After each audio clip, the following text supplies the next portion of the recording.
Comenzamos hoy, amigo oyente, nuestro estudio de la epístola del apóstol San Pablo a los Efesios. 4 hombres salen de la ciudad de Roma.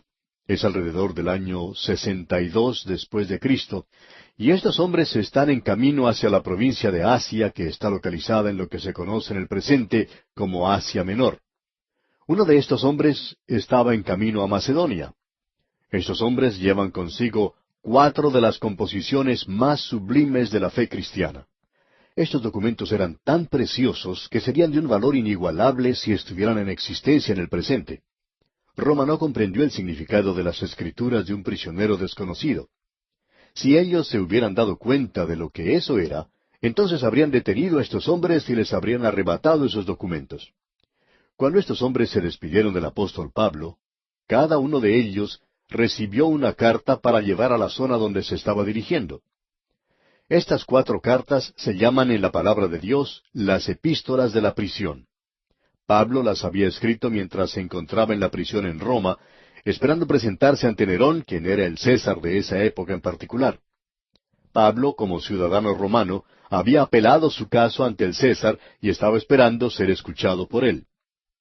Estos 4 hombres y sus lugares respectivos de residencia pueden ser identificados. Epafrodito era de Filipos, y él llevaba consigo la epístola a los filipenses. Tíquico era de Éfeso, y él llevaba la carta a los Efesios. La referencia bíblica en cuanto a Epafrodito la encontramos en la epístola a los Filipenses, capítulo 4, versículo 18. Y en cuanto a Tíquico, lo podemos ver en la carta a los Efesios, capítulo 6, versículo 21. Cuando estudiemos estas epístolas, vamos a hacer referencia a esto. Ahora, Epafras era de Colosas, y eso es mencionado en la epístola a los Colosenses, capítulo 4, versículo 12, y él llevaba la carta a los Colosenses. Tenemos luego a un hombre llamado Onésimo, quien era un esclavo que había huido de Colosas, eso lo podemos leer en la carta a Filemón. Él tenía la carta a Filemón, y Filemón era su amo, quien era creyente en Cristo. Estas epístolas presentan un cuadro compuesto de Cristo, la Iglesia, la vida cristiana y la interrelación y función entre todas ellas. Estas facetas diferentes nos presentan la vida cristiana en su más alto nivel, digamos de paso. En la epístola a los Efesios, la carta que vamos a estudiar ahora, se nos presenta a la Iglesia, la cual es el cuerpo de Cristo. Esta es la Iglesia invisible de quien Cristo es la cabeza. Y la epístola a los Colosenses nos presenta a Cristo, la cabeza del cuerpo, la Iglesia. En Efesios, el énfasis se pone sobre el cuerpo. En la epístola a los Colosenses, el énfasis está en la cabeza. En Filipenses se presenta la vida cristiana con Cristo como la fuerza dinámica. El apóstol Pablo dice allá en su epístola a los Filipenses, capítulo 4, versículo 13, «Todo lo puedo en Cristo que me fortalece». Ahora Filemón presenta el vivir del creyente actuando en una sociedad pagana. Pablo podía escribirle a Filemón, quien era el amo de este hombre Onésimo, y decirle allá en su epístola a Filemón, versículos 17 y 18, «Así que, si me tienes por compañero, recíbele como a mí mismo. Y si en algo te dañó o te debe, ponlo a mi cuenta». En otras palabras, amigo oyente, el Evangelio durante el primer siglo era algo para la vida diaria, y eso daba resultado. Eso es lo que vamos a ver en el estudio de esta epístola a los Efesios, así como también en las otras que veremos en el futuro. El doctor Arturo Pearson llamó a la epístola a los Efesios la epístola de Pablo del tercer cielo. Otros la han llamado los Alpes del Nuevo Testamento. Es la cumbre de la Concagua en los Andes de toda la Escritura. Es la epístola de la Iglesia. Y hemos llegado ahora a lo que muchos expositores de la Biblia consideran como la cumbre de las verdades escriturales. La misma cúspide y pináculo de la revelación de la Biblia se encuentra en Efesios. Ahora esto puede que sea cierto. Hay algunos que se atreven a sugerir que esta epístola a los Efesios es tan profunda que nadie, sino aquellos elegidos, es decir, los pocos que han sido elegidos, son los únicos que pueden comprenderla. Nos hemos dado cuenta que las personas que dicen eso siempre tienen cuidado de incluirse a sí mismos en ese círculo pequeño. Permítanos ser honestos, amigo oyente, con usted en este día. No deseamos ni siquiera pretender el ser capaces de sondear y comprender las profundidades de esta epístola, ni tampoco de poder elevarnos a su cumbre. Esta epístola es algo altísimo, encumbrado y es temerario. Es muy difícil poder respirar este aire rarificado de la epístola. Usted va a darse cuenta de eso cuando comencemos este estudio.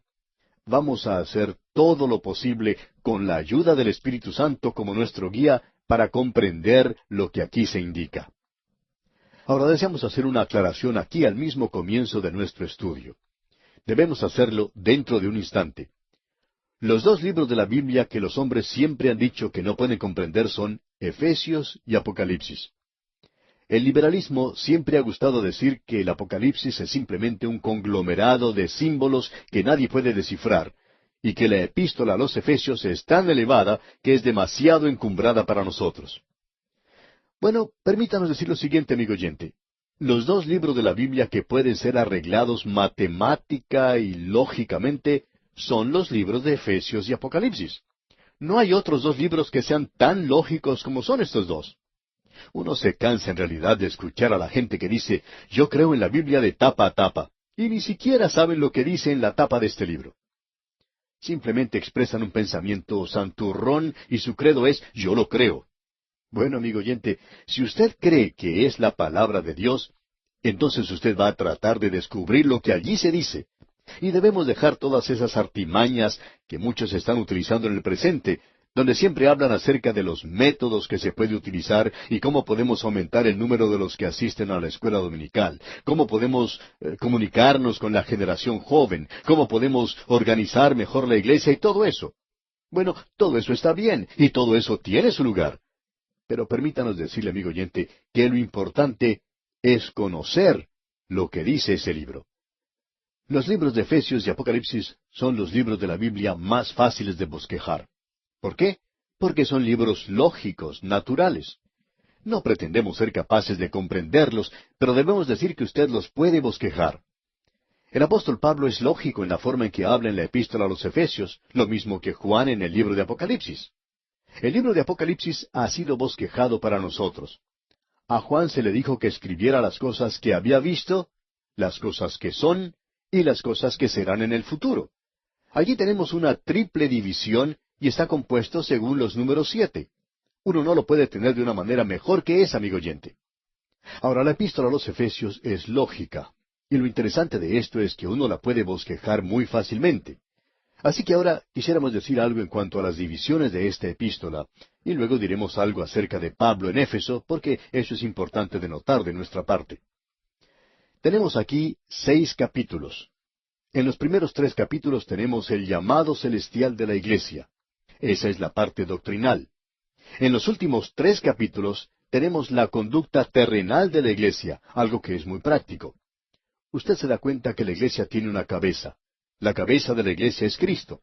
Él está en el cielo, nosotros estamos identificados con Él. Pero nos debemos dar cuenta que los pies de la iglesia están aquí abajo en la tierra.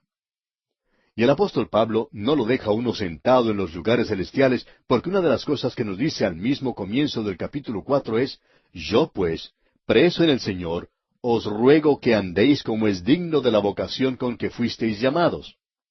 Lo que él está diciendo es lo siguiente. Creyente, es muy hermoso poder estar sentado en los lugares celestiales y jactarse de la posición en Cristo. Pero el Señor dice, bájese de su silla y comience a caminar, porque usted necesita andar. Y usted debe recordar que en aquel día ellos estaban andando en una sociedad pagana en el mundo romano. Luego tenemos algo bastante interesante en esta epístola. El apóstol Pablo dice también que como soldados debemos ponernos firmes. Así es que cuando usted se canse de estar sentado en los lugares celestiales, sería muy bueno que baje a la tierra y comience a andar en este mundo. Ahora eso hace una división bastante hermosa, ¿no le parece? Los primeros 3 capítulos son doctrinales. Los últimos 3 capítulos son prácticos. Y necesitamos ambas cosas. Nosotros no solo vivimos en los primeros 3 capítulos, aunque son maravillosos, sino que tenemos que ponerlo en práctica donde vivimos ahora. Esto es algo bastante básico en cuanto a nuestra vida práctica aquí en este mundo, donde usted vive y actúa y tiene su ser. El capítulo 1 es algo muy lógico. La iglesia es un cuerpo. En el capítulo 2 vemos que la iglesia es un templo. Y luego en el capítulo 3 tenemos a la iglesia que es un misterio. Estos son los 3 capítulos de doctrina. Luego, cuando usted llega a la parte práctica del capítulo 4, vemos allí que la iglesia es un hombre nuevo. Es decir, que la iglesia tiene que vivir algo nuevo en el mundo, andando a través de este mundo como un hombre nuevo. Tenemos luego en el capítulo 5 que la iglesia será una esposa. No se haga la idea de que la iglesia es una esposa ahora. La iglesia no es una esposa ahora, la iglesia es una iglesia. El apóstol Pablo les dijo a los corintios: os he desposado con un solo esposo para presentaros como una virgen pura a Cristo. Allá en 2 Corintios 11:2. Este es simplemente un compromiso matrimonial con Él, pero la iglesia algún día llegará a ser la esposa. Luego, la iglesia es un soldado de Jesucristo. Eso lo vemos allá en el capítulo 6 de esta epístola. Un bromista dijo en cierta ocasión: eso es muy interesante, la iglesia, dicen ustedes, será una esposa y la iglesia es un soldado. Usted sabe que muchos matrimonios aquí en el presente primero se casan y luego comienzan las luchas. Bueno, no debería ser de esa manera, amigo oyente, ya que eso no es lo que Pablo nos está diciendo aquí. Ahora, estos son los aspectos prácticos. La iglesia es un soldado. Hay un enemigo con el cual debe luchar en el presente. Se está desarrollando una batalla y la trompeta ha sonado para llamar al combate. Y necesitamos mantenernos firmes en Dios en este mundo en el presente. Usted puede apreciar que en el capítulo 1, que lo comenzaremos más adelante, que la iglesia es un cuerpo. Y amigo oyente, eso es algo interesante. Y aquí nuevamente se puede dividir eso en 3 partes. Ya nos dedicaremos a eso más adelante, pero quisiéramos mencionar esto ahora. Dios, el Padre, planeó la iglesia, versículos 3 al 6 del capítulo 1. Dios, el Hijo, pagó el precio por la iglesia, versículos 7 al 12 del mismo capítulo 1. Y luego, Dios, el Espíritu Santo, protege a la iglesia, los versículos 13 y 14. Y esto es tan maravilloso que Pablo concluye el capítulo 1 con una oración pidiendo conocimiento y poder. Y nosotros vamos a hacer una pausa cuando lleguemos allí porque creemos que eso es algo realmente grande. Eso es maravilloso y esperamos que tenga mucho significado para usted también. Veamos ahora a Pablo cuando estaba en Éfeso, porque esto es algo importante de apreciar de nuestra parte. Es realmente algo emocionante el poder visitar estos lugares en Asia Menor. Éfeso es un lugar que siempre llama la atención y donde se puede pasar mucho tiempo pensando en las cosas que aquí se mencionan. Es una gran ciudad, digamos de paso, como veremos más adelante. El Espíritu Santo no permitió a Pablo en su segundo viaje misionero que entrara a la provincia de Asia, donde Éfeso era uno de los lugares principales. Allá en el libro de los Hechos de los Apóstoles, capítulo 16, versículo 6, leemos: y atravesando Frigia y la provincia de Galacia, les fue prohibido por el Espíritu Santo hablar la palabra en Asia. Es decir, que el Espíritu Santo les bloqueó el camino y le dijo a Pablo: tú no puedes seguir por aquí. Ahora no sabemos por qué, pero ese no era el momento apropiado para hacerlo. Así es que este hombre continuó su viaje hacia el oeste, a Macedonia, hacia Filipos, hasta Berea. Y luego visitó Atenas y siguió hasta Corinto. Luego, en el camino de regreso, Pablo visitó a Éfeso. ¿Y cuán grande fue la oportunidad que se le presentó al apóstol entonces? Allá en el mismo libro de los Hechos, capítulo 18, versículo 19, leemos: y llegó a Éfeso y los dejó allí, y entrando en la sinagoga, discutía con los judíos. Así es que Pablo vio que él tenía aquí una tremenda oportunidad. Él se encontraba en su tercer viaje misionero, y llegó a Éfeso, y descubrió que otro, llamado Apolos, había estado allí en el intervalo de su segundo y su tercer viaje misionero. Pero él había predicado nada más que sobre el bautismo de Juan. No había predicado el Evangelio de la gracia del Señor. En ese entonces, Apolos no sabía acerca de esto. Más adelante él se convirtió en un gran predicador del Evangelio. Comenzó entonces Pablo en ese lugar su ministerio que tuvo gran alcance. Estamos convencidos que el ministerio principal que ha tenido el Evangelio tuvo lugar en lo que en el día de hoy llamamos Turquía. En aquel día, como en el día de hoy, había millones de personas viviendo en esa zona. Era el corazón del Imperio Romano. La cultura de Grecia no se encontraba en Grecia. Estaba ahora sobre esta costa, la costa occidental de Turquía, y Éfeso era una ciudad principal, un gran centro cultural, un gran centro religioso. Los emperadores romanos visitaban ese lugar. Tenía un clima muy hermoso y era una zona maravillosa para visitar. Había millones de personas allí, amigo oyente. Y allí es donde el Evangelio tuvo su mejor acogida. Efectivamente, Pablo podía escribir más adelante en su carta a los Corintios diciendo, «Pero estaré en Éfeso hasta Pentecostés, porque se me ha abierto puerta grande y eficaz, y muchos son los adversarios». Pablo tuvo que enfrentar la oposición en ese lugar. Pero como nos dice el doctor Lucas allá en el libro de los Hechos de los Apóstoles, capítulo 19, versículos 8 al 10, Pablo fue a hablar en la sinagoga. Él habló allí valientemente por espacio de 3 meses.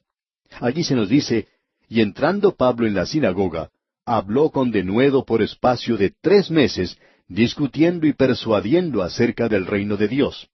Pero endureciéndose algunos y no creyendo, maldiciendo el camino delante de la multitud, se apartó Pablo de ellos y separó a los discípulos, discutiendo cada día en la escuela de uno llamado Tiranno. Así continuó por espacio de 2 años, de manera que todos los que habitaban en Asia, judíos y griegos, oyeron la palabra del Señor Jesús. El impacto del Evangelio en esa zona, amigo oyente, fue tremendo. Y Pablo había comenzado a hablar allí en la sinagoga. Hay quienes nos escriben que son súper separatistas y escriben unas cartas que son bastante duras. Ellos pueden ser creyentes muy buenos, pero la verdad es que no escriben cartas muy hermosas. Nos critican si visitamos un monasterio para presentar allí la palabra de Dios. Nos preguntamos lo que ellos habrían dicho acerca de Pablo cuando él iba a hablar a la sinagoga, que en aquel entonces era un lugar mucho más alejado de Dios que cualquier monasterio. Permítanos decirle, amigo oyente, que pensamos que Pablo iría a cualquier lugar si allí él pudiera predicar el Evangelio. Y ya que así es como él hacía las cosas, queremos hacerlo de la misma manera nosotros. Ahora no queremos llegar a ningún compromiso en cuanto al sistema de esa iglesia. Creemos que el sistema está completamente equivocado. Cuando estudiemos el libro de Apocalipsis, usted nos va a escuchar decir algunas cosas que son bastante fuertes. Algunos se van a preguntar cómo es que hemos hecho para permanecer transmitiendo todos estos años. Pero deseamos dejar esto bien en claro, que vamos a cualquier parte donde podamos presentar el Evangelio, a presentar la palabra de Dios. En cierta ocasión hubo personas que criticaban al doctor Harry Rimmer, en la ciudad de Los Ángeles, en los Estados Unidos, por ir a hablar a una iglesia muy liberal. Y él contestó de la siguiente manera, especialmente a una señora que estaba hablando. Le dijo, «Pues señora, yo iría hasta el mismo infierno a predicar el Evangelio si me dieran un pasaje de regreso». En el día de hoy, amigo oyente, existe esta idea de que tenemos que estar bien separados. Sin embargo, debemos decir que tenemos que presentar la palabra de Dios y llevarla a cualquier lugar, con tal que la gente allí nos permita presentarla en la forma de vida. Podemos decir con toda honradez que siempre estamos presentando la palabra de Dios. Nadie puede negar eso. Así es que podemos ir al lugar donde sea necesario presentar la palabra de Dios. Y así podemos visitar toda clase de iglesias. Aquí tenemos un buen ejemplo, amigo oyente. Pablo comenzó en Éfeso y la palabra de Dios salió de ese lugar, de tal manera que cada uno en Asia oyó acerca de ella. ¿No quiere usted, amigo oyente, que la gente lo escuche en el día de hoy? Prediquemos, dediquémonos a esparcir la palabra de Dios. Y luego de esta extensa pero necesaria introducción a la carta del apóstol Pablo a los Efesios, en nuestro próximo programa, Dios mediante, daremos comienzo al estudio del primer capítulo. Efesios contiene pensamientos asombrosos, casi increíbles. Pablo quiere que sus lectores entiendan cuál es la anchura, la longitud, la profundidad y la altura del amor de Cristo. Por tal razón le sugerimos, amigo oyente, que estudie este primer capítulo y esté así listo para iniciar este recorrido que le deparará grandes bendiciones del Señor. Amigo oyente, en nuestro programa anterior hicimos simplemente una introducción a esta maravillosa epístola a los Efesios. No nos quejamos de haber pasado tanto tiempo en introducir esta epístola, ya que es una de las cartas más importantes que encontramos en el Nuevo Testamento, y era necesario conocer todos esos antecedentes. La ciudad de Éfeso, como dijimos en nuestro programa anterior, era una ciudad bastante hermosa. Era probablemente la segunda ciudad de importancia en el Imperio Romano, siguiendo únicamente a Roma. La cultura que existía en ese tiempo en la ciudad de Éfeso era mayormente griega. La ciudad fue fundada probablemente alrededor del año 2000 antes de Cristo por los eteos. Se la podría llamar una ciudad oriental, una ciudad asiática, hasta alrededor del año 1000 antes de Cristo. Y entonces llegaron allí los griegos. Hay una mezcla en ese lugar de Oriente con el Occidente. Ahora, en lo que se relaciona a Éfeso, Kipling estaba equivocado cuando dijo, el Oriente es Oriente y el Occidente es Occidente y nunca podrán reunirse. Sin embargo, se reunieron aquí en Éfeso. Durante este largo período, probablemente unos 2500 años, esta ciudad fue una de las más grandes del mundo, un lugar cosmopolita. Estaba ubicada en un puerto que en el presente se ha llenado de sedimentos y ya no es un puerto. En realidad la ciudad se encuentra ahora a unos 10 kilómetros del océano. Pero cuando Pablo la visitó por primera vez, él pudo navegar hasta la misma ciudad. Allí se podía apreciar como una especie de carretera hecha de mármol, muy amplia, una calle adornada con mármol pario, ya que las galeras del monte Paros habían provisto el mármol necesario. Debemos añadir aquí que Paros es una de las islas Cícladas, al sur de Delos, célebre en otro tiempo por sus mármoles. Pues bien, allí se encontraba el arte y la riqueza de los ciudadanos de Éfeso, y como resultado de esto, ellos habían edificado allí una de las 7 maravillas del mundo antiguo, que era el templo de la diosa Diana. Este ídolo estaba ubicado en uno de los templos más hermosos que se haya construido. Ese era el templo que era reconocido como una de las 7 maravillas del mundo antiguo. Allí se podía observar y apreciar maravillosas obras de arte. Allí se encontraba el cuadro pintado por el pintor griego Apeles de Alejandro Magno arrojando un rayo. Fue el templo más grande que se haya construido, 4 veces más grande que el Partenón y muy similar a él, digamos de paso. Tenía 128 metros de largo por unos 73 de ancho. Afuera había como 100 columnas, pero dentro de este hermoso templo se encontraba el ídolo de Diana, un ídolo, por cierto, muy vulgar. No era la hermosa Diana que encontramos en la mitología griega, sino que ésta era algo oriental, era en realidad la diosa de la fertilidad. No era una diosa de la luna, sino la diosa de la fertilidad, y allí se llevaba a cabo toda clase de actos inmorales a la sombra de ese templo. Contra esto se tuvieron que enfrentar Pablo y los que lo acompañaban a él en su viaje misionero. Pero el Evangelio fue predicado con tanto poder y efectividad que como resultado se produjo disturbios en la ciudad. Entre los manifestantes de ese día, los cabecillas de la rebelión contra Pablo, se encontraban aquellos que manufacturaban los pequeños ídolos de Diana, porque la predicación de Pablo estaba causando una declinación en su negocio. Él estaba predicando el Evangelio del Dios vivo, que había vida mediante el Señor Jesucristo. Como resultado de su predicación, hubo muchos creyentes. Creemos que el Evangelio tenía mucha mayor efectividad en esta área que en cualquier otro lugar y época en la historia de este mundo, y allí se formó la iglesia de Éfeso. Opinamos que esta iglesia fue la que alcanzó el nivel más alto de espiritualidad. La epístola a los Efesios nos revela eso. Lo que nos sorprende es que en esa ciudad tan pagana existiera personas que podían comprender esta epístola. Pablo no lo hubiera escrito de esa manera si ellos no hubieran podido comprenderla.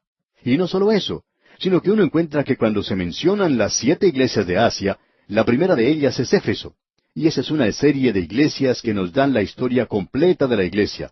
Y la de Éfeso era la iglesia mejor, la que se encontraba en el nivel espiritual más alto. Nosotros en el día de hoy no podemos concebir el nivel espiritual tan alto al cual el Espíritu de Dios había llevado a los creyentes de Éfeso, donde ellos amaban a la persona del Señor Jesucristo y se acercaban más a Él. Qué bueno sería poder ver esto en nuestras iglesias en el presente, pero nosotros estamos muy lejos de la persona de Cristo en nuestros días. Estamos en realidad enamorados de diferentes programas y actividades. Estamos muy contentos de hacer este o aquel trabajo en la iglesia, y sin embargo, estamos lejos de la persona de Cristo. El gran interrogante entonces es, ¿cuánto en realidad amamos a Jesucristo? Pablo le va a decir a estos creyentes de Éfeso, Cristo amó a la iglesia y Él se entregó por ella. Bien, ¿corresponde usted a ese amor, amigo oyente? ¿Está usted respondiéndole a Él? ¿Puede decir usted a Él, le amo porque Él me amó primero? Bueno, esta carta a los Efesios debería llevarnos muy cerca de Cristo. Y considerando este primer capítulo de la carta a los Efesios, vemos que la iglesia es un cuerpo, el cuerpo de Cristo. Esto es en el mundo del presente. En los primeros dos versículos encontraremos una introducción y luego veremos cómo Dios el Padre planea la iglesia en los versículos 3 al 6. Usted recuerda que el Señor Jesucristo dijo, «Me has preparado un cuerpo». Y Él vino a este mundo, nació en Belén, donde recibió un cuerpo. Él creció en la ciudad de Nazaret, llegó a ser carpintero. El esposo de María, José, le enseñó al Señor Jesús cómo ser carpintero. Luego, por 3 años, Él estuvo en el ministerio público. Finalmente, murió en la cruz y vertió su sangre por usted y por mí. Luego tenemos en los versículos 7 al 12 de este primer capítulo de la Epístola a los Efesios, que Dios el Hijo pagó el precio por la iglesia. Tenemos redención por medio de su sangre. Luego vemos en los versículos 13 y 14 que Dios, el Espíritu Santo, protege a la iglesia. Fuisteis sellados con el Espíritu Santo de la promesa, dice. Luego tenemos la oración pidiendo conocimiento y poder. Y nosotros necesitamos esa oración, amigo oyente, al llegar a estudiar esta epístola a los Efesios en el día de hoy. Oremos, por tanto. Señor, oramos pidiendo que tú hagas esta epístola algo viviente y real a nuestros corazones. Y lo hacemos rogándolo en el nombre de nuestro Señor Jesucristo. Amén. Al llegar ahora a la introducción de esta carta, tenemos ante nosotros el llamado celestial de la iglesia, la vocalización del mismo. Y aquí tenemos que la iglesia es un cuerpo. Leamos los versículos 1 y 2 del capítulo 1 de la epístola a los Efesios. Pablo, apóstol de Jesucristo por la voluntad de Dios, a los santos y fieles en Cristo Jesús que están en Éfeso, gracia y paz a vosotros de Dios nuestro Padre y del Señor Jesucristo. En primer lugar, debemos decir que esta es una introducción muy breve. Es breve por varias razones. Es breve porque esta carta fue dirigida a la iglesia en Éfeso. En algunos de los principales manuscritos, las palabras en Éfeso no son mencionadas, no están allí. Lo que quiere decir simplemente es que, aparentemente, esta es la carta a la cual se refirió Pablo cuando él dijo allá, en su epístola a los Colosenses, que se leyera la epístola a los de la Odisea. Es decir, que esta era una carta que circulaba entre las iglesias. Opinamos que principalmente esta carta era para la iglesia de Éfeso, pero también para las iglesias de aquel día. Ahora, Pablo no está escribiendo aquí a la iglesia local, sino que se está dirigiendo principalmente a la iglesia en general. Es decir, que él escribe al cuerpo invisible de todos los creyentes. Y ya veremos eso. Aquí dice, Pablo, apóstol de Jesucristo. Y quisiéramos cambiar esto un poquito. Pablo, un apóstol de Cristo Jesús. Ahora, ¿por qué decimos eso? Bueno, esperamos que usted no piense que nosotros estamos hilando muy delgado aquí, pero él es un apóstol de Cristo Jesús. A través de toda esta epístola y en muchos otros lugares debería decir Cristo Jesús. Cristo es el título, como bien sabemos, es decir, ¿quién es Él? Tú eres el Cristo, el Hijo del Dios viviente. Jesús era su nombre humano. Pablo podía decir, ya no le conocemos a Él en la carne. Pablo no lo había conocido a Él, al Jesús de los 3 años de ministerio público. Él dice, me encontré con Él en el camino a Damasco. Ese fue el Cristo glorificado. Le conozco a Él como el Cristo glorificado. El apóstol Pablo siempre enfatizó el nombre de Cristo primero, Cristo Jesús. Él dice aquí, yo soy un apóstol. Ahora, ¿qué es un apóstol? Ese es el cargo o ministerio más alto que haya tenido la iglesia. El segundo requisito para ser apóstol era que esta persona tenía que haber visto al Salvador después de su resurrección. Pablo podía cumplir con ese requisito, como bien sabemos. Y luego, el tercer requisito de un apóstol era que ellos realizaban una inspiración especial. Ellos explicaban y escribían la Escritura. Y por cierto que Pablo podía cumplir con ese requisito mucho más que cualquier otra persona. Tenemos luego un cuarto requisito, y era que los apóstoles ejercían autoridad suprema. El Señor Jesucristo les había dicho, pero recibiréis poder. Y la insignia de su autoridad era el poder, digamos de paso, para hacer milagros. Opinamos que los milagros se acabaron o cesaron con los apóstoles porque ese era el distintivo que ellos tenían en aquel día. Juan podía decir antes de finalizar su prolongado ministerio, probablemente al término del 1 siglo, él podía decir, si alguno viene a vosotros y no trae esta doctrina, no el hacer milagros, sino el no tener esa doctrina. La doctrina es lo importante en el presente, amigo oyente. y luego se les dio la comisión universal de fundar iglesias. Esos eran los 6 requisitos que debía cumplir un apóstol, y Pablo, por cierto, que los podía cumplir. Luego dice aquí que él era apóstol de Jesucristo por la voluntad de Dios. Pablo apoyaba su apostolado en la voluntad de Dios, en lugar de hacerlo por cualquier ambición personal o en base de algún hombre o de que la iglesia lo había nombrado a él apóstol. Pero él es un apóstol por la voluntad de Dios. Allá en su epístola a los Gálatas capítulo 1 versículo 15, el apóstol Pablo dice, «Pero cuando agradó a Dios que me apartó desde el vientre de mi madre, y me llamó por su gracia a revelar a su Hijo en mí para que yo le predicase entre los gentiles». Así es que Pablo puede decir, yo soy esa clase de apóstol, es decir, por la voluntad de Dios. Él le dijo a Timoteo en su primera carta, capítulo 1, versículos 12 y 13, «Doy gracias al que me fortaleció, a Cristo Jesús nuestro Señor, porque me tuvo por fiel, poniéndome en el ministerio, habiendo sido yo antes blasfemo, perseguidor e injuriador, mas fui recibido a misericordia, porque lo hice por ignorancia, en incredulidad». Y Pablo se refería constantemente a la voluntad de Dios como la base de su apostolado. Si usted quiere constatar estas afirmaciones, puede leer allá en la primera epístola a los Corintios, capítulo 1, versículo 1.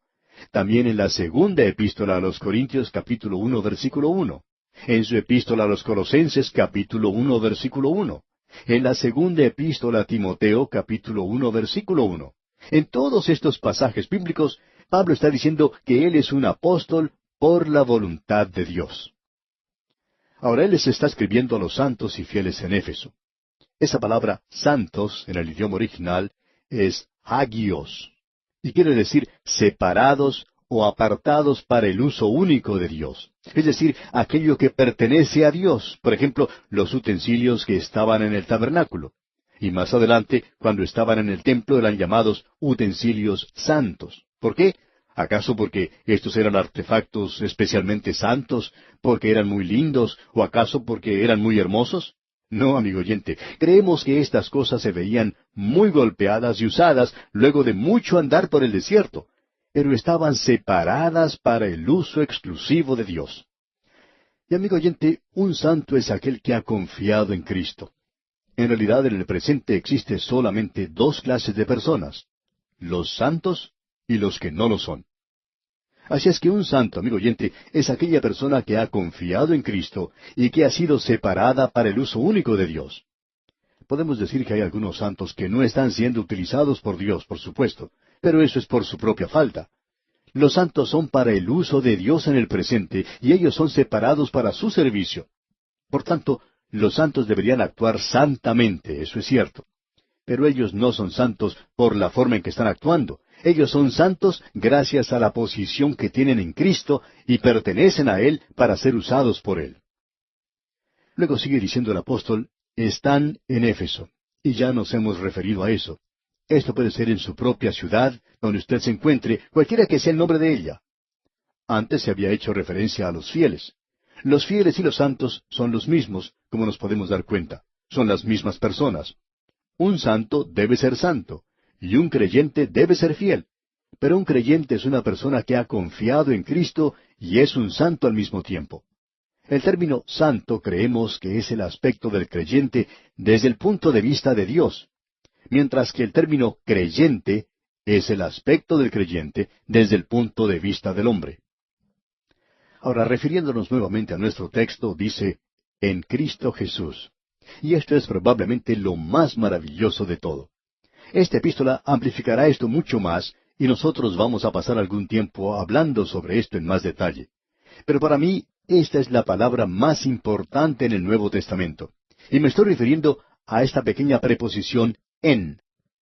Algunos teólogos han salido con algunas cosas fantásticas, tratando de decirnos lo que significa el ser salvo. ¿Cómo define usted nuestra salvación?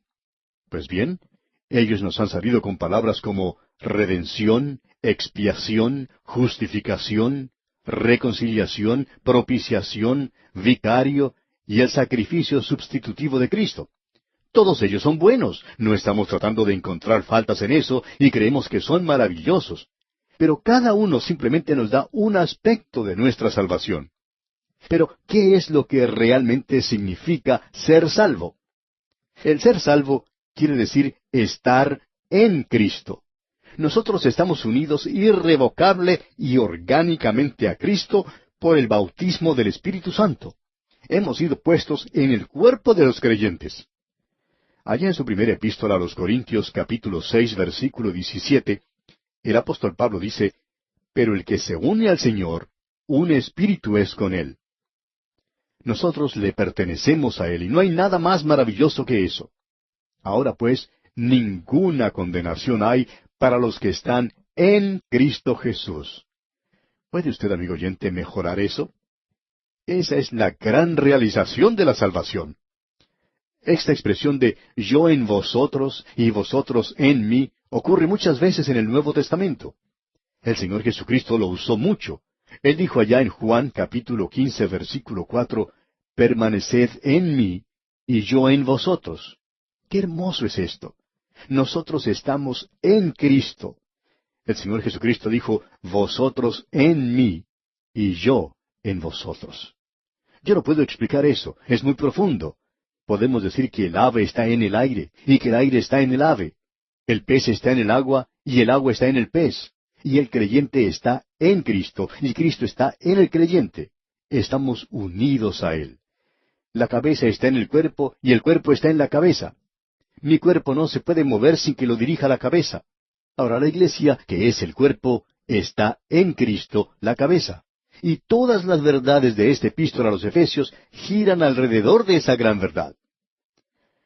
El apóstol Pablo comenzó esta carta con su salutación. Es bastante breve.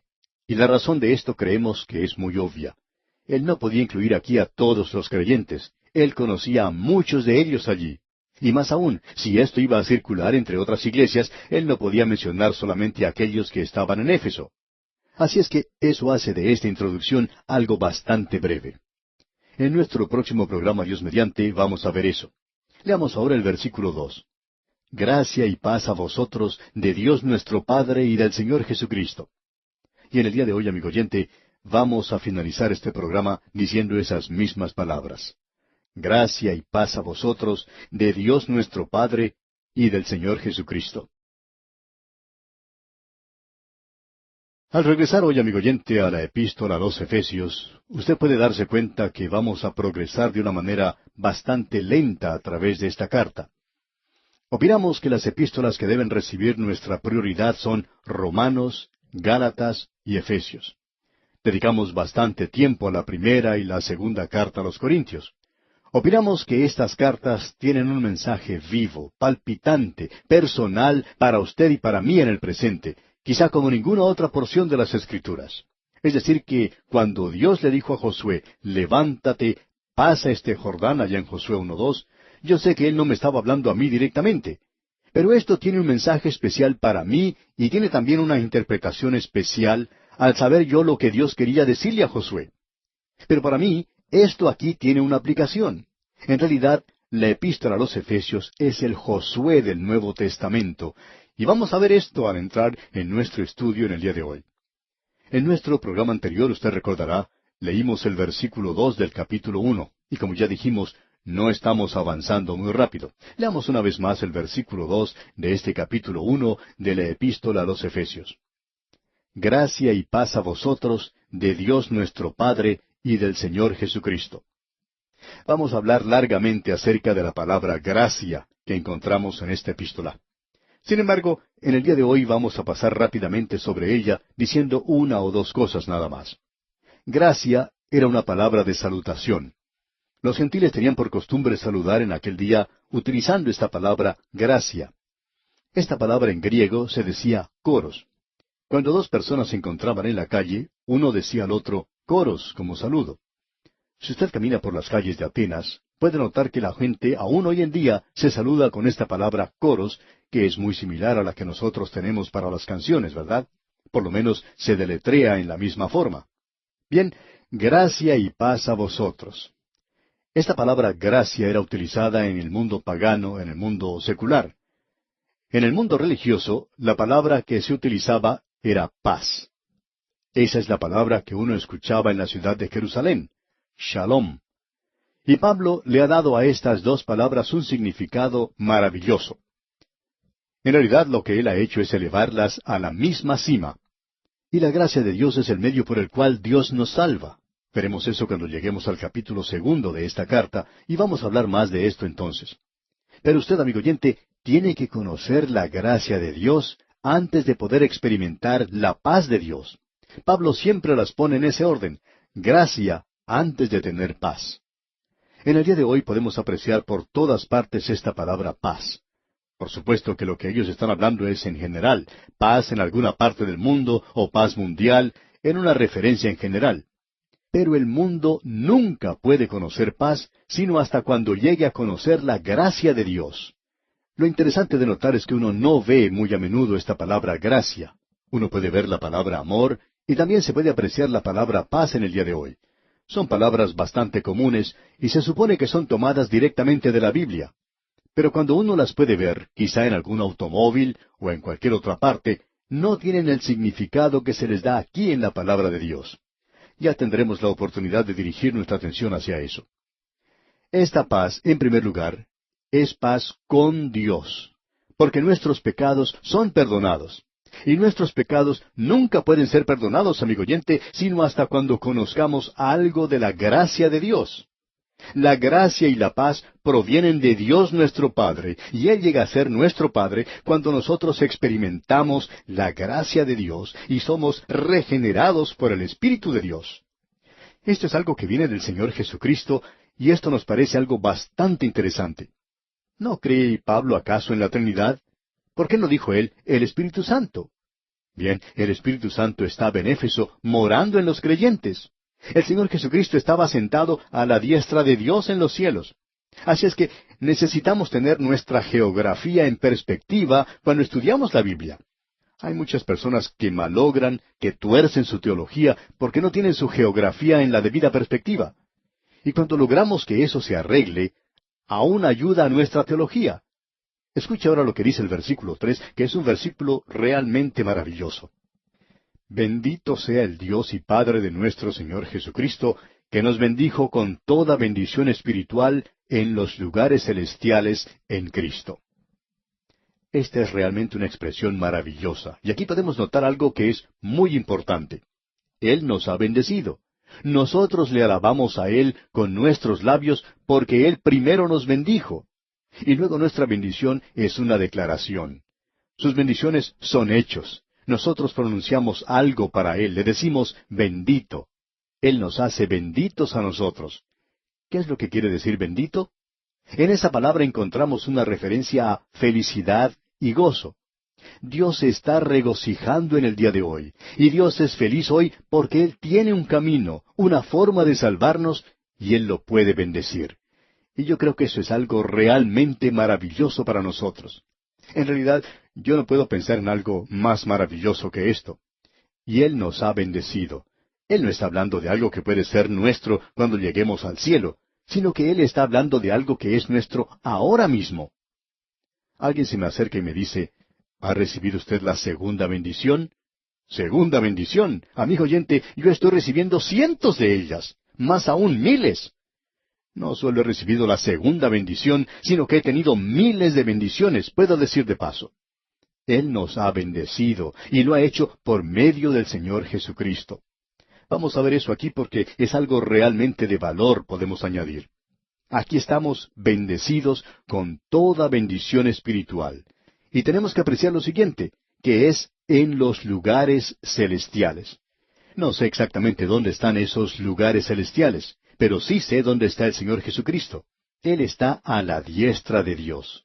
Y se nos dice aquí que estas bendiciones son en Cristo. Debemos advertir aquí que debemos tener cuidado en cuanto a esto. No nos dice aquí que estas bendiciones son con Cristo. Hay algunos que lo leen de esa manera. Pero ahora mismo usted y yo estamos sentados en Cristo, es decir, dentro de Cristo. Cuando alguien pregunta, ¿va a ir usted al cielo algún día? Y la respuesta que generalmente se da es, bueno, espero que sí. Bien, amigo oyente, permítanos decirle esto. Si usted va al cielo, usted ya está allí en Cristo. Él lo ha bendecido a usted en los lugares celestiales en Cristo. Y usted está allí, amigo oyente, sin tener cuidado en cuanto a su posición aquí abajo. Lo que usted hace aquí quizá no sea bueno, pero si usted es un hijo de Dios, usted ya está en Cristo.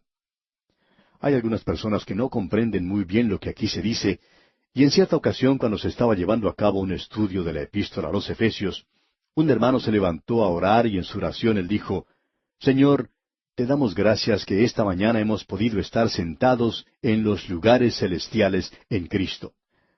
Bueno, él erró en ese punto una vez más. No es necesario que vayamos a un estudio bíblico, un estudio tan importante como este, y tener nuestros corazones llenos de emoción con estas grandes verdades espirituales para estar en los lugares celestiales. En realidad, amigo oyente, usted está en los lugares celestiales en Cristo, aun cuando esté sumido en la melancolía o depresión. Usted puede sentirse muy desanimado, pero si usted está en Cristo, usted está sentado en Él. Es decir, usted está dentro de Cristo. Eso es algo que Él ha hecho por nosotros. Ahora, Él es bendito. Bendito sea el Dios y Padre, dice aquí el versículo 3. Y nosotros le alabamos. ¿Por qué? Porque Él nos ha bendecido. Ahora Él nos ha bendecido con toda bendición espiritual.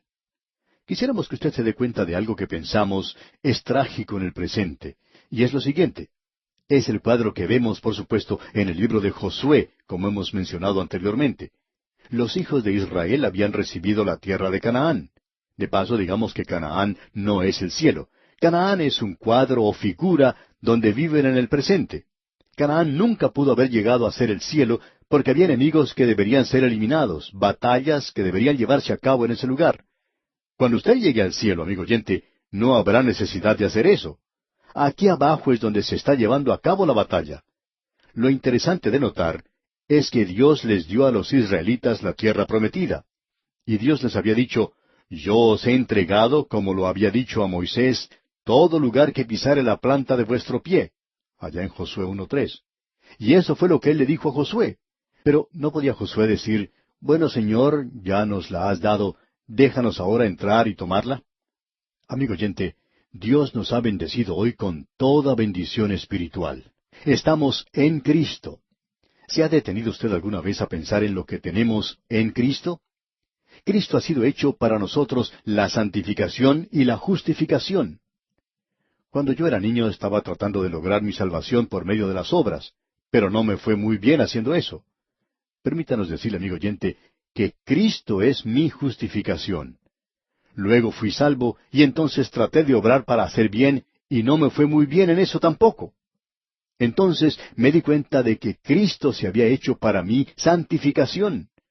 Debo decirle que he recibido todo en Él. Nos bendijo con toda bendición espiritual en Cristo.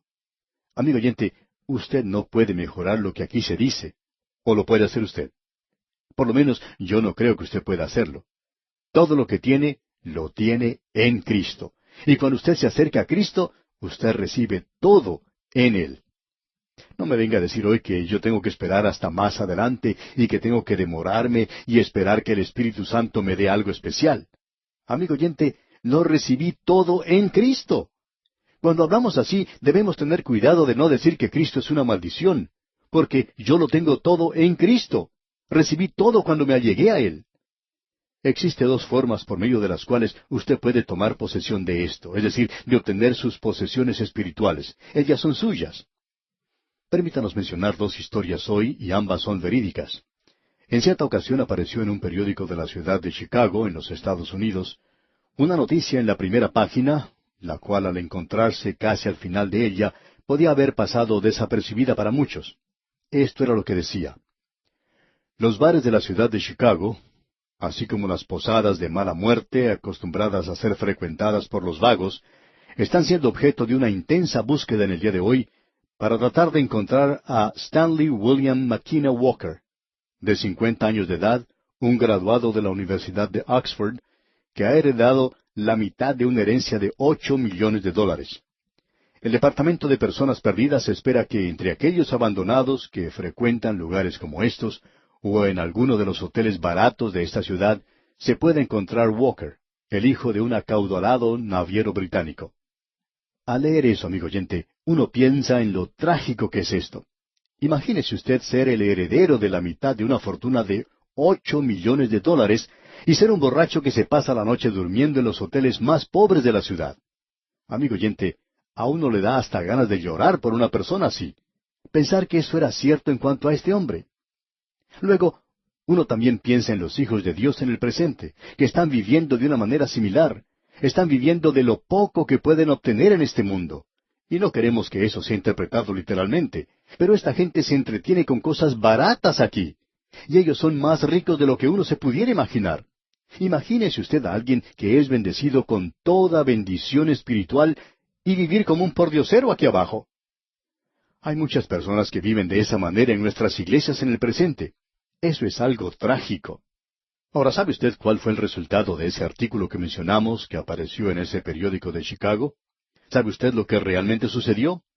Pues bien, alguien contaba que habían encontrado a ese hombre. Ah, qué bueno, dijeron.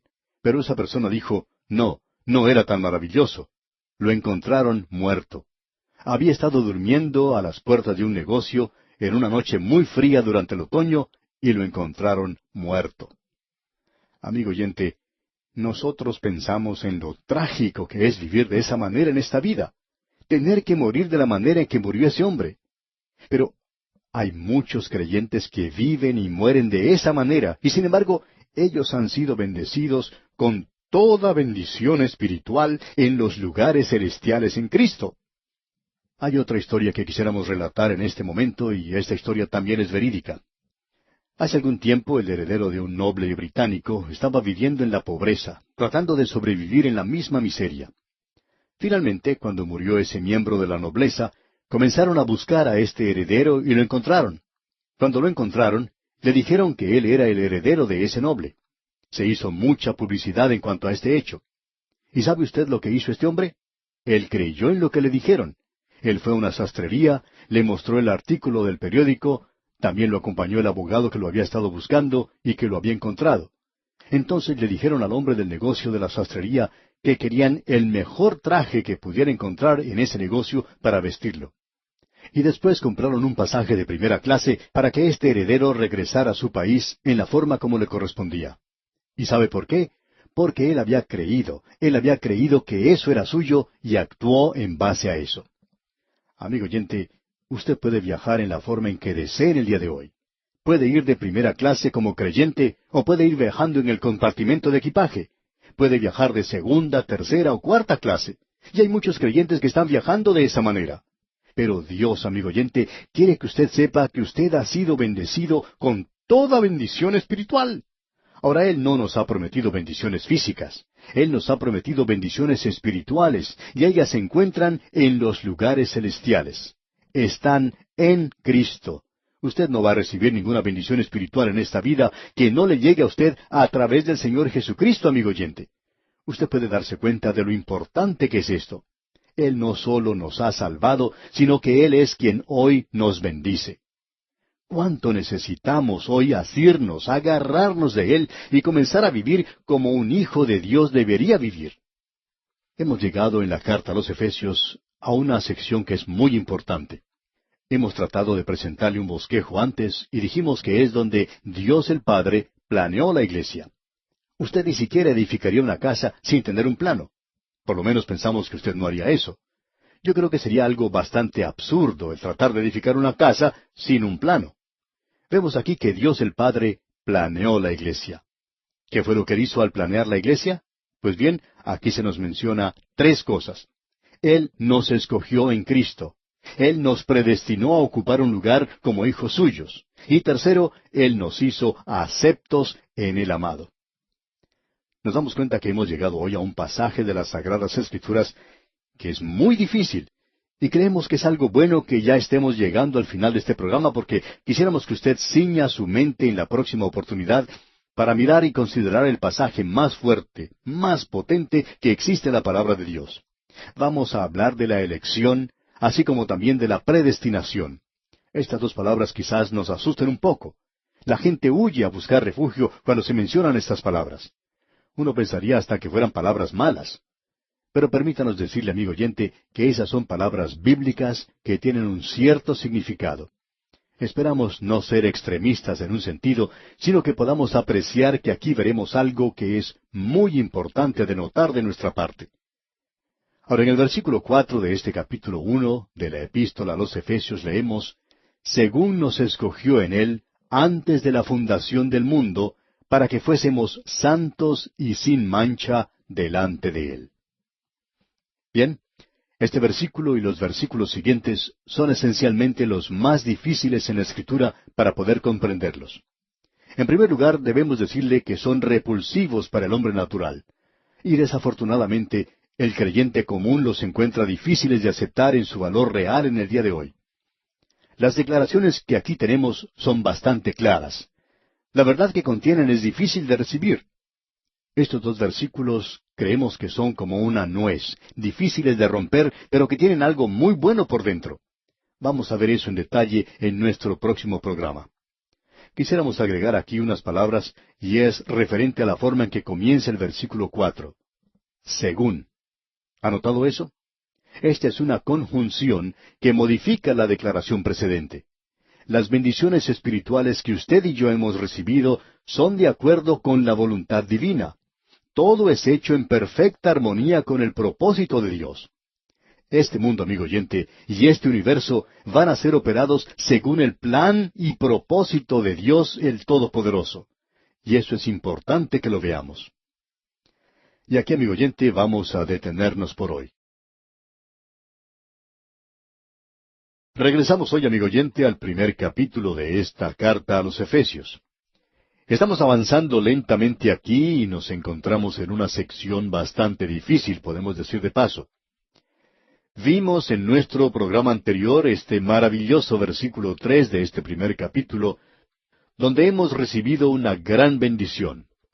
Allí dice, bendito sea el Dios y Padre de nuestro Señor Jesucristo, que nos bendijo con toda bendición espiritual en los lugares celestiales en Cristo.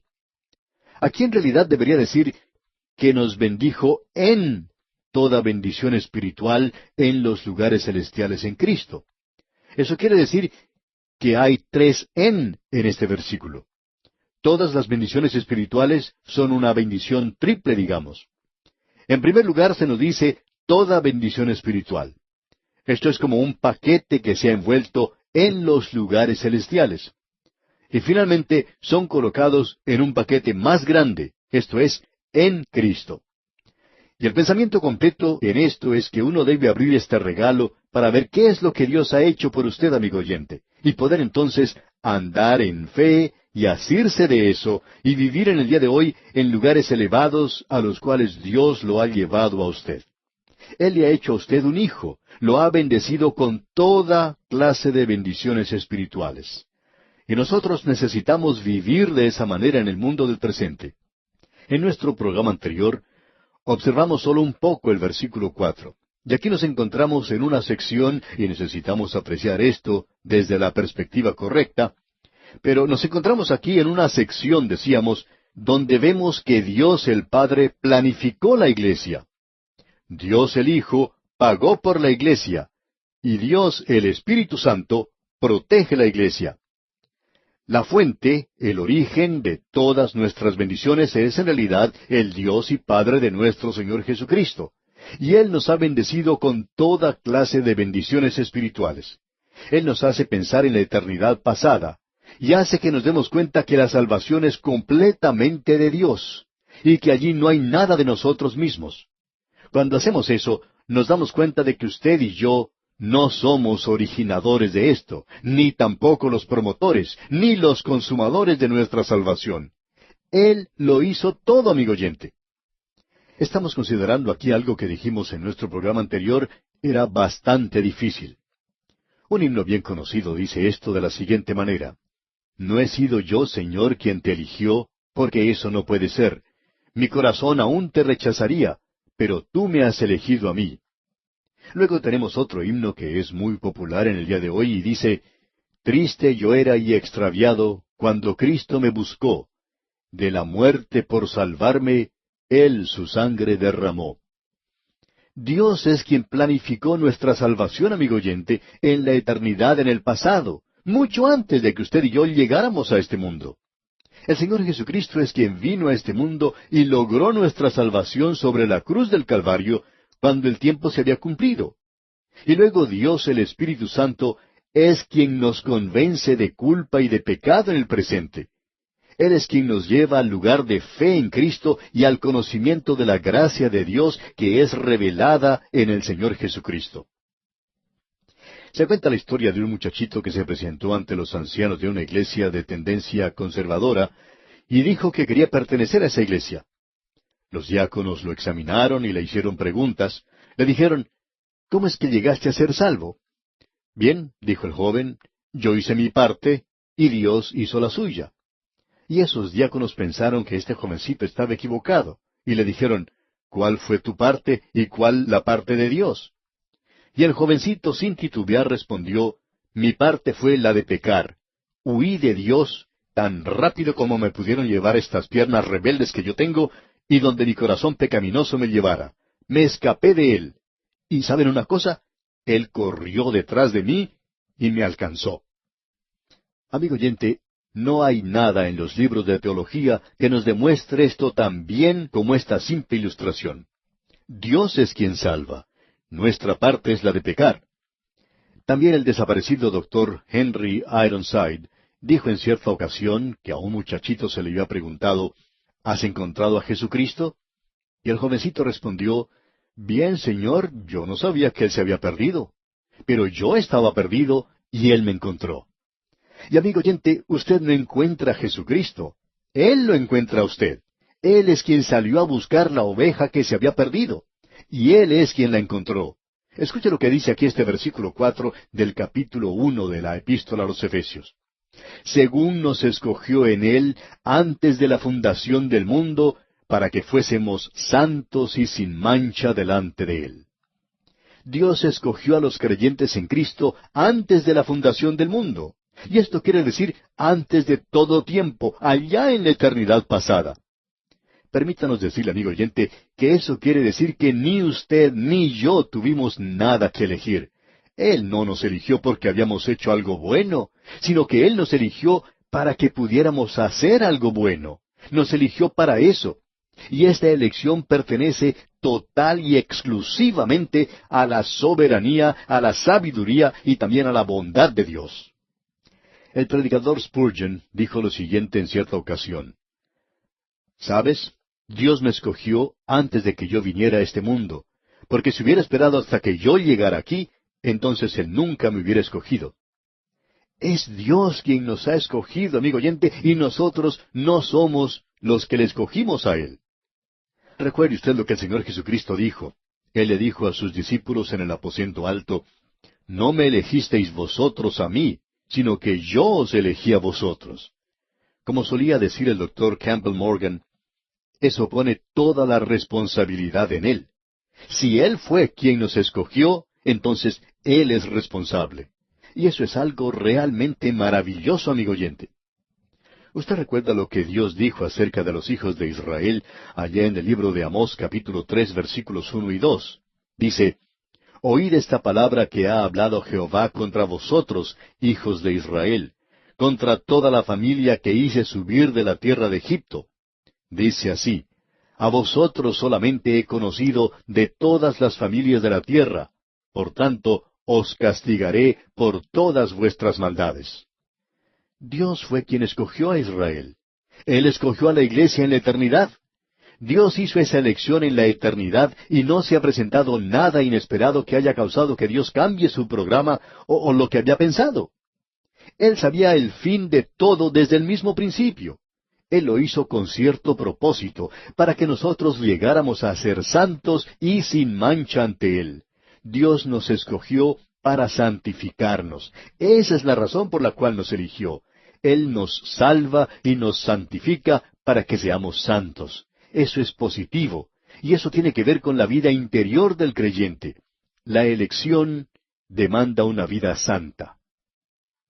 Hay muchas personas hoy que dicen, bueno, yo he sido salvo por gracia y puedo hacer lo que quiera.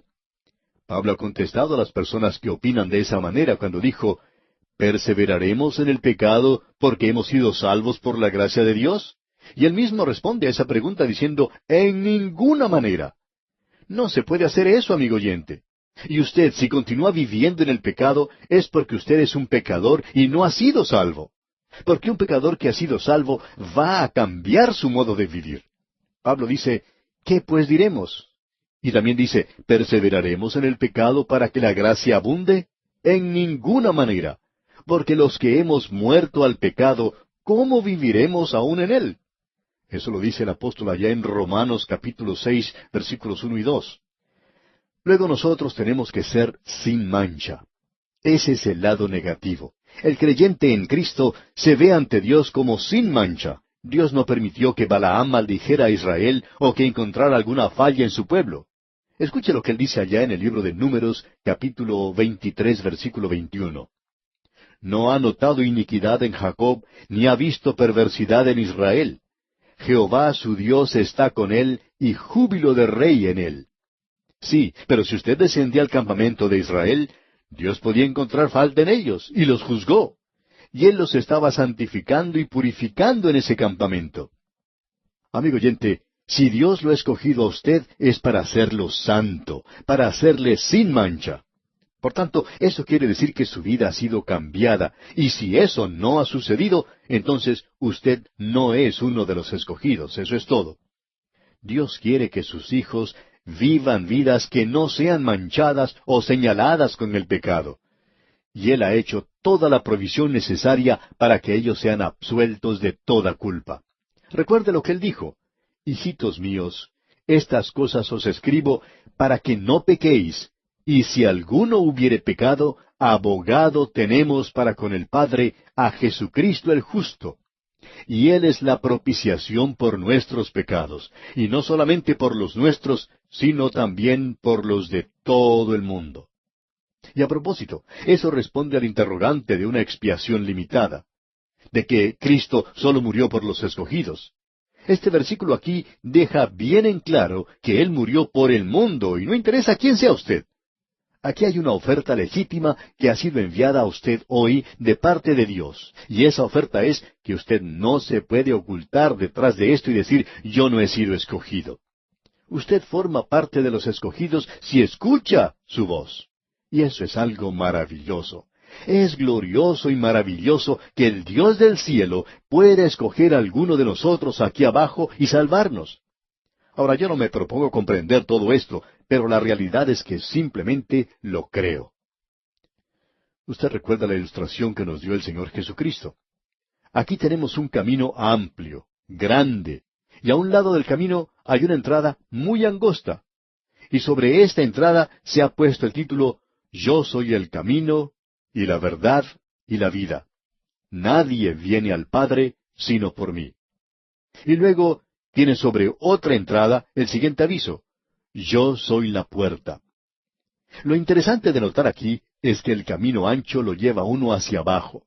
Allí está toda la gente, en camino hacia un final que lleva a la destrucción. Usted puede continuar andando por él, pero usted también puede salir de ese camino si así lo quiere. Usted puede abandonar ese camino donde está esa invitación que dice, el que a mí viene no le echo fuera. Usted puede entrar por allí. Lo interesante de ver aquí es que la entrada es muy angosta, pero una vez que usted ha entrado, Él dice, yo he venido para que tengan vida y para que la tengan en abundancia. Amigo oyente, ese camino es amplio más adelante. Se habla acerca del camino ancho, pero el camino ancho, amigo oyente, comienza después que usted ha pasado por esa puerta. Permítanos decirle, amigo oyente, que ese es un camino amplio. Aquí tenemos ese cuadro. Y ese cuadro es que usted tiene el derecho de hacer su propia elección. Y aquí tenemos una invitación legítima. Todo aquel que en Él cree, no se pierde. Usted puede ir por ese camino. El Señor Jesucristo le ha dado a usted una invitación, y todo aquel que quiere puede entrar. No me venga a decir que usted ha sido dejado a un lado, porque eso no es así. Allá en el Evangelio según San Juan, capítulo 3, versículo 16, leemos, porque de tal manera amó Dios al mundo, que ha dado a su Hijo unigénito, para que todo aquel que en Él cree, no se pierda, mas tenga vida eterna. Y allí está incluido usted también, amigo oyente, donde dice todo aquel. Allí puede usted poner su propio nombre y usted puede recibirle a Él. Nosotros no podemos darnos cuenta de quiénes son los escogidos. Usted no tiene ningún derecho de decir que usted no es una persona que ha sido escogida, porque si usted abre su corazón, usted puede entrar. Y eso es todo lo que usted tiene que hacer, digamos de paso. Hay quienes dicen que tienen restricciones mentales, pero no creemos que las tengan, amigo oyente. El problema es que tienen pecado en su vida y que la Biblia lo condena. Pero si usted acude, amigo oyente, eso quiere decir que usted tiene que apartarse de ese pecado y usted no quiere apartarse de eso y ese es el problema. Permítanos decirle, amigo oyente, una y otra vez que la palabra de Dios enfatiza que nosotros hemos sido escogidos en Él.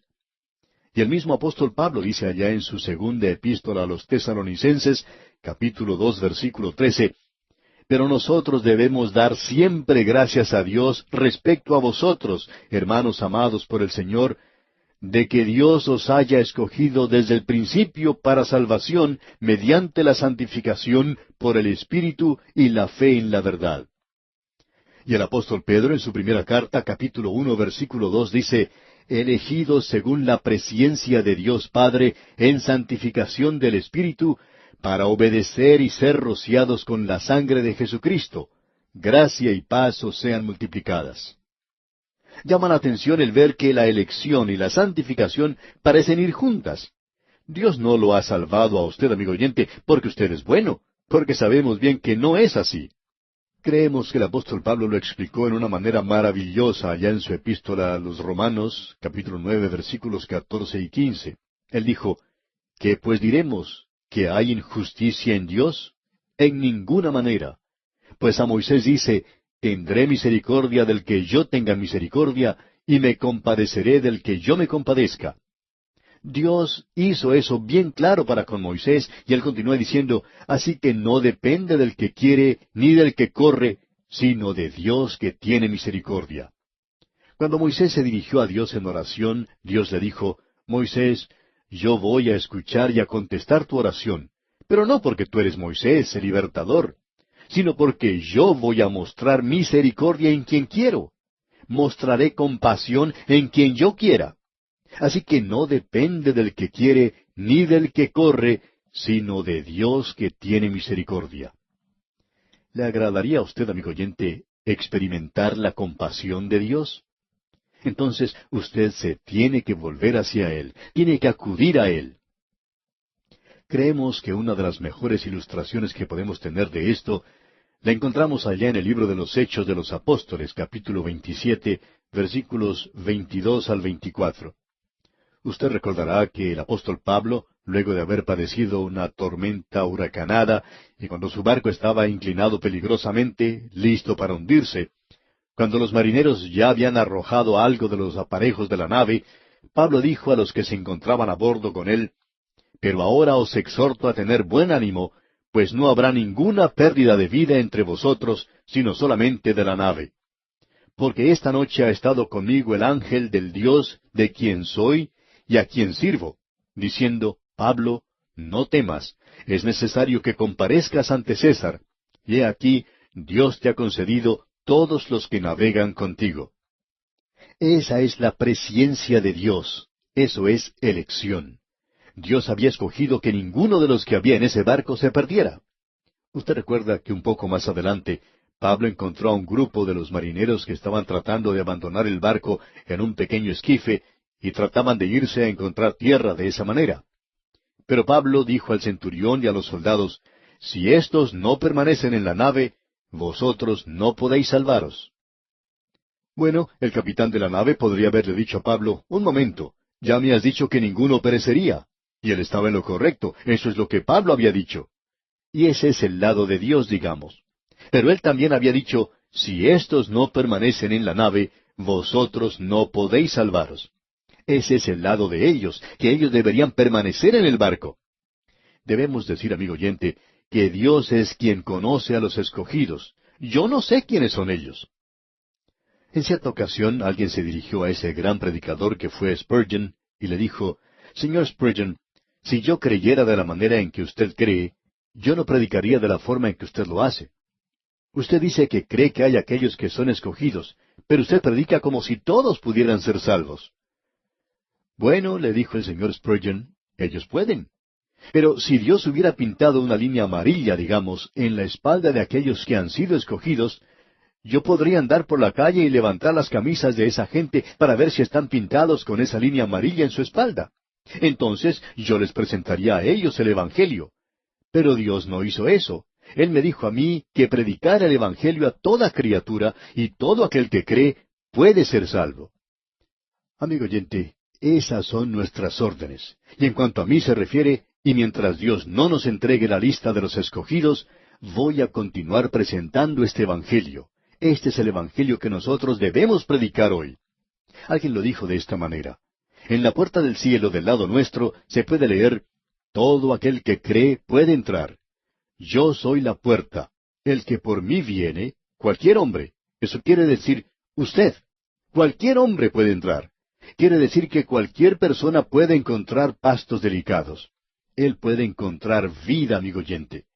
Pero luego, cuando usted pasa al otro lado de la puerta, cuando usted entra al cielo, usted puede mirar hacia atrás y ver que en esa misma puerta dice, escogidos en Él antes de la fundación del mundo. Pero amigo oyente, ya que yo todavía no he visto el otro lado de la puerta, le doy a Dios, ya que Él es Dios, el derecho de planificar su iglesia. Es como lo que ocurrió en una pareja que deseaba edificar una nueva casa. Y mostraron a unos amigos suyos los planos que habían elaborado para edificar esta casa. Y este amigo construyó un hermoso lugar, una bella casa. Luego de algún tiempo, estos amigos fueron a visitarlos y notaron que esa pareja había construido esa casa exactamente como lo habían planeado. Ahora estas personas no tenían ningún conocimiento sobrenatural, pero nadie les discutió si ellos tenían el derecho de hacer eso o no. Pero ellos tenían el derecho de hacerlo, y de esta forma es como lo hicieron, según el plan que habían elaborado. Ahora Dios ha planeado la iglesia. Después de todo, este es su universo y la iglesia es su iglesia. Ahora este versículo 4 que hemos leído al comienzo nos decía, según nos escogió en Él antes de la fundación del mundo, para que fuésemos santos y sin mancha delante de Él. Y podemos notar que el amor de Dios no está en relación con este versículo, sino con el siguiente, con el versículo 5, que dice, en amor, habiéndonos predestinado para ser adoptados hijos suyos por medio de Jesucristo, según el puro afecto de su voluntad. Ahora alguien quizá nos diga, allí está esa palabra predestinación y esa otra palabra que nos asusta. Amigo oyente, esa es una de las palabras más hermosas de toda la Escritura. Vamos a tener que hablar de esto, Dios mediante, en nuestro próximo programa. Notamos que estamos avanzando muy despacio, pero lo estamos haciendo a propósito, ya que esto aquí es muy importante, ¿no le parece? Esta es una sección muy gloriosa. Podemos decir de paso que esto es algo de lo cual no escuchamos hablar mucho en el presente. Si no estuviéramos andando a través de la Biblia, quizá ni lo hubiéramos tocado, lo hubiéramos evitado en esta sección. Hubiéramos hablado de cualquier otra cosa. Hubiéramos hablado del consuelo que hay para los santos en el día de hoy, porque eso parece ser el tema principal de los predicadores fundamentalistas en el presente. Todos estamos hablando acerca del consuelo. Pero esto que tenemos aquí es una medicina muy fuerte. Hay personas que no podrían soportar esta clase de medicinas. Lo siento mucho, amigo oyente, pero si usted se la toma, de seguro que le va a hacer mucho bien. Y nosotros necesitamos algo bastante fuerte para poder utilizarlo en esta época tan débil en la cual estamos viviendo. Necesitamos saber que hemos sido escogidos en Él y debemos mantenernos firmes hoy por Dios. Y eso hará toda la diferencia en nuestra forma de vivir aquí en este mundo. Y aquí nos detenemos por hoy, amigo oyente, porque nuestro tiempo ha concluido por el día de hoy.